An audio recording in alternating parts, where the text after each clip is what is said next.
ची मदत घेऊन हे करून चांगल्या पद्धतीने हे केलेलं आहे. तर आता एवढा चांगला प्लॉट एवढ्या माळावर येण्यामागचं रहस्य काय?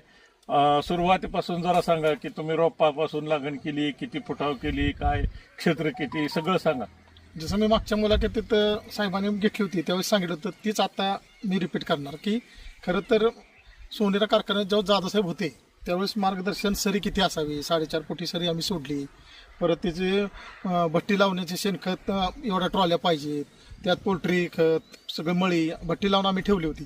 आणि सगळ्यात महत्त्वाचं म्हणजे एवढा ऊस सुंदर आलाय, त्यांचीच रोपं त्यांच्याकडे ऑर्डर देऊन रोपं तिने वेळेत दिली. अगदी रोपं ज्यावेळेस आम्ही लागण झाली त्यावेळेस टवटवीत रोपाचं एक देखणं पण जे म्हणतो बाळसं ते खूप सुंदर रोपं होती. त्यानंतर आम्ही त्याला ट्रीटमेंट दिली. गेल्यावेळेस मला जर पाणी कमी वाटतंय असं वाटलं तर मी डबल लॅट्रिन आता केलं आणि सगळं वेळोवेळी मी त्यांना फोन करत असतो. अजून सुद्धा माझ्या व्यवसायात नाही, खरं तर ही शेती माझं कामच नाही, पण तरी सुद्धा मी त्यांना फोन